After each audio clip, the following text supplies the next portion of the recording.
ሰላም ሰላም የኔ ወርቆች እንደምን ዋላችሁ፣ እንደምን ቆያችሁ፣ እንደምን ሰነበታችሁ? የትርንጎዬ አቢ ቻናል ቤተሰቦች ሀገራችንን እግዚአብሔር አምላክ ሰላም፣ ጤና፣ ፍቅር ለአንድነት ያደርግልን።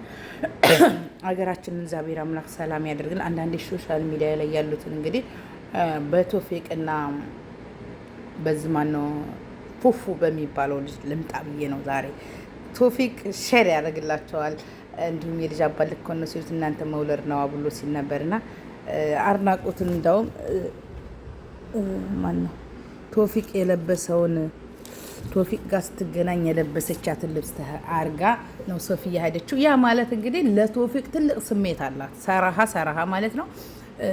ቶፊቅ ጋበዘባት ቦታ ላይ ከፉፉ ጋር ደግሞ በአጭር ጊዜ ውስጥ ነው የተገናኙት። በአጭር የቶፊቅ ጓደኛ ነበረ። እሱም ከሚስቱ ከልጁ እናት ጋር ተለያይቶ ፉፉ ያው እንግዲህ ሶፊያን እያማለለ ይገኛል። በእርግጠኛ ስናገር እንግዲህ የኛዋ ሶፊ የኛዋ አማራዋ ማለት ነው። በእርግጠኛ ነኝ ቶፊቅን እንጂ የምትወደው ፉፉን አትወደውም። ፉፉም ደግሞ የሆነ ግንፍልተኛ ጉረኛ ነገር አለ አይደል? እኔ አይመቸኝም ፉፉ።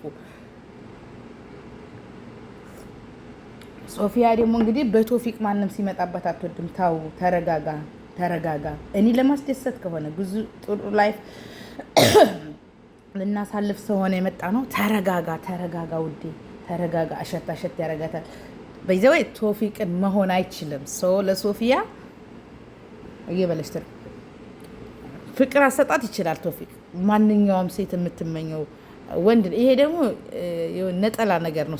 ቶፊቅ ግርማ ሞገስ አለው፣ አለባበስ አለው።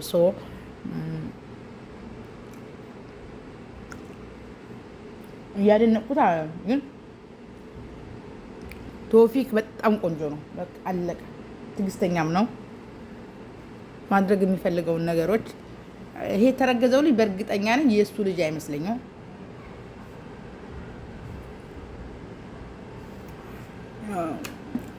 ከጀርባቸው ትልቅ ሚስጥር አለ ይመስለኛል። ከሁሉም ጀርባ በቶፊቅና በሶፊያ መካከል ያለው እንትን ችግር ገና አልተፈታም። ስለዚህ ፉፉዬ ደግሞ ከመጎዳደድ በፊት ለቶፊቅ ተውለት። ሶፊያ የቶፊቅ ናት። አንድ ናት። በእርግጠኛ ነኝ እንደሚመላለሱ አልጠራጠርም።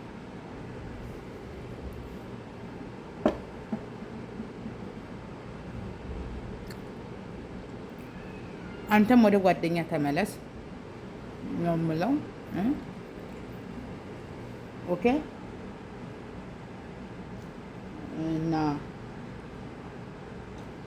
ያን ነው የምለው የኔ ውዶች፣ የኔ ቆንጆች፣ እህቶቼ፣ ውዶቼ፣ ወርቆቼ። ወደ ፉፉ ተመለስ። ፉፉ ወደ ፍቅረኛ